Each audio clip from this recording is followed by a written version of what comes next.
Skoda Octavia 2019. We need to replace a wheel bearing in the front wheel in this car. Here we go. Take the wheel off, support the car. The more the merrier. One of us gonna get inside the car, press the brakes. This is very tight bolt in the middle. We're gonna undo this bolt. Okay, this bolt is undone. 24mm triple square. Make sure you have this tool before you're doing it. We need to remove the caliper. Two plastic covers that hide two Allen keys inside there. 7mm Allen goes inside, and we undo it. It looks like this.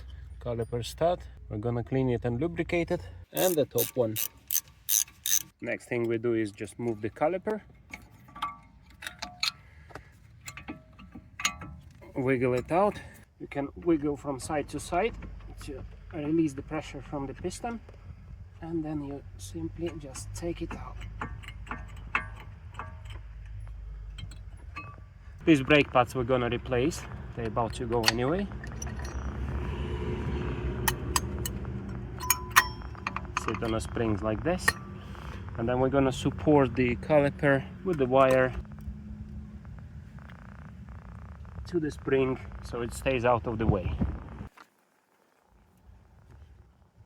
It's a good day to replace the bearing in Latvian countryside. So with the caliper hanging, make sure you don't put pressure on your brake line.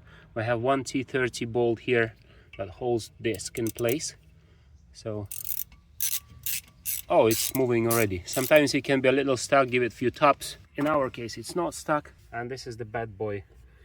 This is the bearing we're gonna replace. Now we want to remove these three bolts at the bottom. They're holding the ball joint. 1, 2, 3.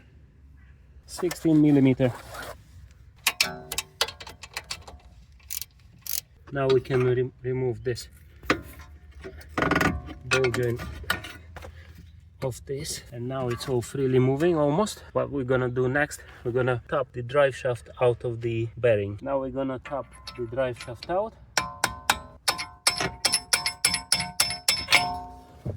There we go. The drive shaft is out. That's it. Now we have three bolts holding from the back. What we can do, we need to remove this shield as well. Looks like T30 Torx. Next thing, we're gonna remove this shield, and we have these Torx T30. I had to get WD-40 for this specific reason, because we don't want to break them.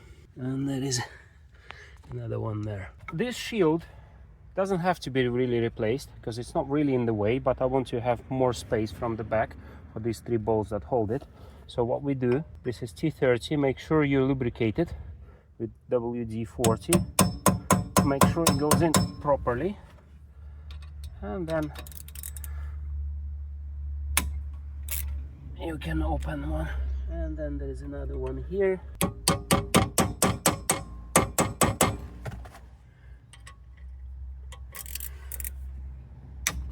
There we go. And 3. So it's one complete unit together with this. So we have 3 bolts, 1, 2, 3 on the back. As you can see, I've lubricated them already with the WD-40. So the tool for that is gonna be M12 spline triple square. We're gonna tap it in and undo it. So we make sure it sits properly. It requires some heavier stuff. There we go.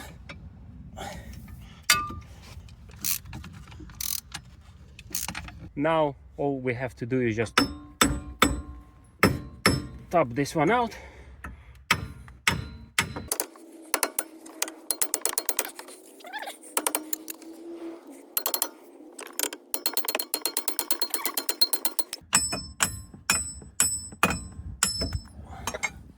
There we go. It was rusty here, so we're gonna clean it and lubricate it and put new one in.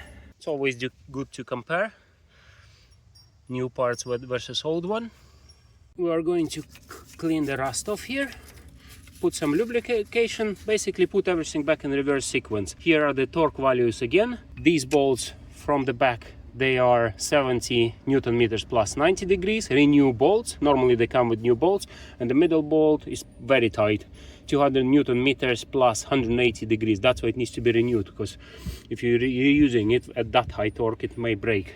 So this is what we've done here. All bolts, just put the thread in, and then one by one go around so it pulls in evenly and up to the torque. That's it.